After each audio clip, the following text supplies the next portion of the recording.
I'm an artist, Leonard Koscianski, and I'd like to talk about one of my latest creations, The Food of Love. It's an oil painting, oil on canvas, and the title of the painting comes from the first line of Shakespeare's play, Twelfth Night. It's one of my favorite plays. I didn't intend to make a painting about a Shakespearean play or about a Shakespearean theme. But I was reading this play as I was creating the painting, and so the themes in the play, the ideas in the play began to work their way into the creation of the image. My painting began, as all my paintings begin, with a pen and ink drawing, done with a black Bic ballpoint pen. It's about 5 by 8 inches in a sketchbook.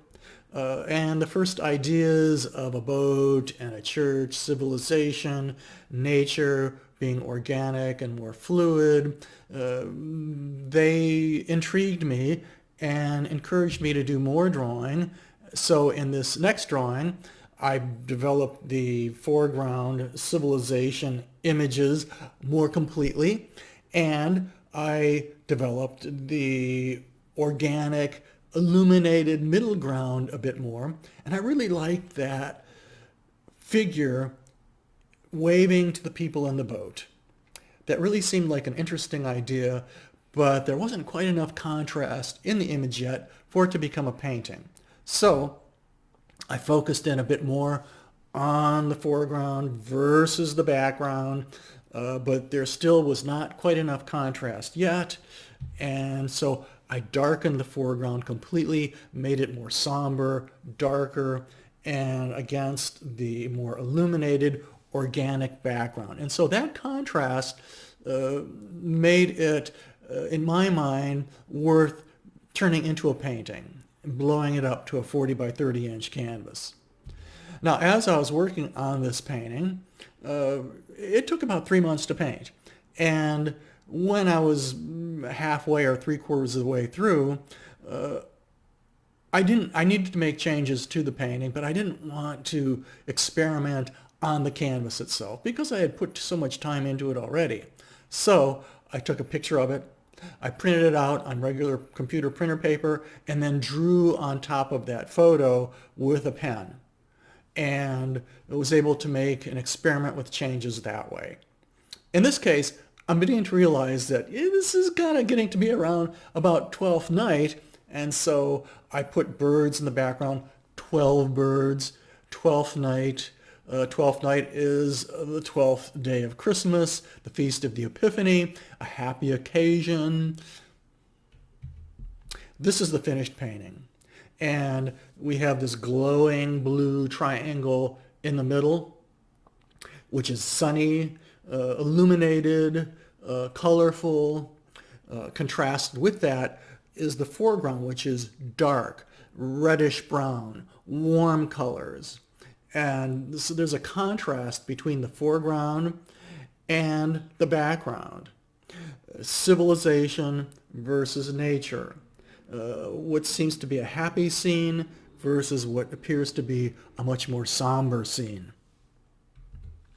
In the middle ground, it's very organic and flowy. There's also this interaction between the people. The man on the shore, he is looking at the woman in the boat, and she's looking at him. They're waving to each other. They're interacting. It's a happy scene. It's a sunny scene. It's a very colorful scene. In the foreground, it's dark. It's geometric, very structured. It seems more somber, darker. And the figures that are in the foreground are not interacting.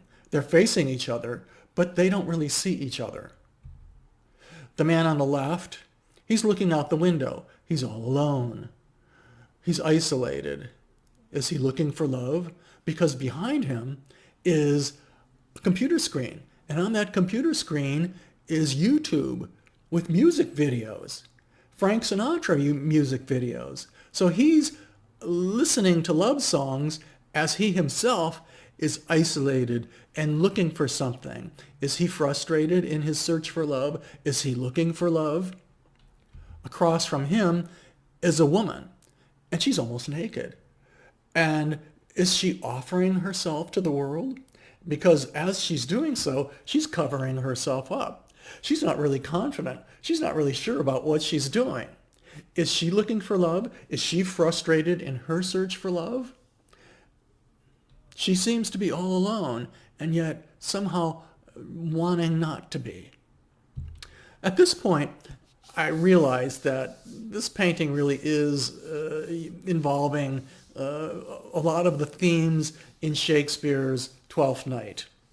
And in Twelfth Night, Shakespeare voices the idea of love's frustration and love's fulfillment, the contrast between the two. As a further clue that this is involved with Shakespeare's Twelfth Night, or is using some of the themes from Shakespeare's Twelfth Night, Twelfth Night is a shipwreck play, and the main female character's name is Viola. So on the transom of the boat, I have the name Viola as a further clue as to what the painting's about. Now, it's an oil painting, oil on canvas, which is a physical material. In order for us to appreciate oil paintings, it's important that we see them in person, that we see them in a museum or in an art gallery. The richness of an oil painting cannot be conveyed in a digital photograph or in a book. Now, when I created this glowing blue water, the way I did it was I first painted the water with pure white and then used a brush to create the fluid strokes, the fluid movement of the water. Then when that was dry, I brushed thin layers of blue over the top of that to create this very glowing blue color, which would not be possible if I just painted it straight out. So here's the finished painting, in which we look through the buildings, this dark foreground, and we see this illuminated middle ground, sort of the foreground being more somber, more grim, the middle ground and background being happier, this contrast between perhaps love's frustration and love's fulfillment.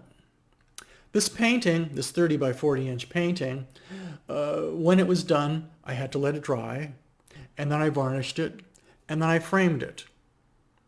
Now, because I'm a professional artist and not a hobbyist, it's important to me for my paintings to go out into the world to enrich the lives of others. And the first step in that journey that the painting takes as it goes out into the world is to first go to a prestigious art gallery.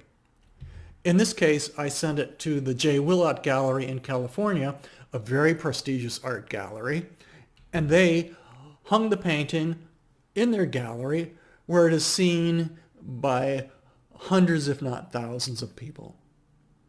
Now, I'm a father, and I have children, and my children insist that I ask you to please like this video and to subscribe. And if you do, I'll continue to make more of these videos.